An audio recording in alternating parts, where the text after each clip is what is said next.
this is Jesse from WDBM 89 FM, The Impact, and we are here with the one and only Kirin J. Callinan. How's your night going? It's going. You have a new record coming out called Return to Center. I wanted to ask you a little bit about catharsis, because you have explored the topic in two very different ways on the last couple records. One way in a very industrial way, one way in a very pop way. How are you going to tackle that now? I mean, this one I had less chance to conceive of what it would be. I made the whole record in 14 days, so catharsis, I don't know. I'll know once it's released. You know, I've been sitting on the record for 6 months, so in regards to catharsis, I'll know once it's released.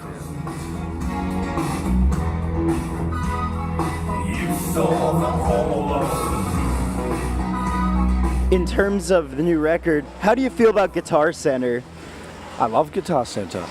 I've always loved Guitar Center. I've gone there when in need, anywhere across America, to buy picks, to buy strings, to get a new case. Picked up lots of great equipment there, and as was the central concept of this record, bought all the gear for this album at Guitar Center.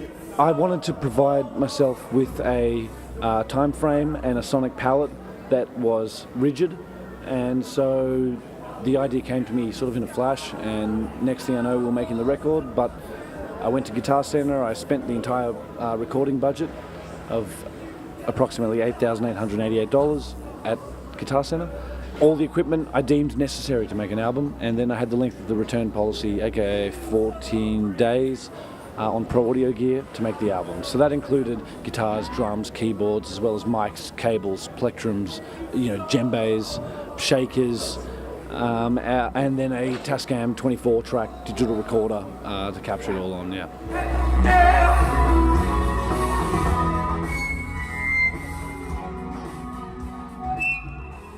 Switching gears a bit, you have a hell of an internet persona. What's the secret sauce to maintaining such a bold image like that on the age of the internet?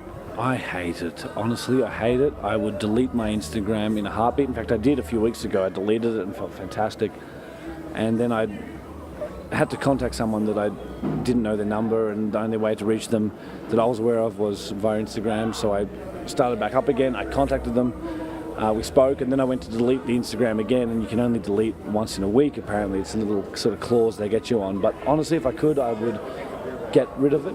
I have had a lot of fun with Instagram specifically.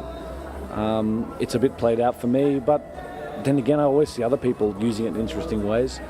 I've burnt a bunch of bridges and upset different partners of mine, or let alone my mother or my father, with things I've posted.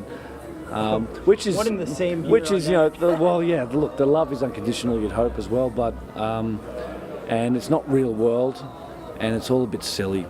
But for that very reason, I'd get rid of it in a heartbeat. I'm writing it out at the moment to support this new record, because I poured my heart into that, and so it's a small price to pay. But I can imagine if I had kids now, they'd say, "Dad, you're so uncool. What are you with an Instagram?" Already new generations. I feel like it's a lame thing. I don't know. I hate it. I'll be deleting it very soon, and you should all do the same. Well, this was Jesse from WDBM, The Impact 89 FM, and this was our short but awesome interview with Kirin J. Callinan, signing off. You saw the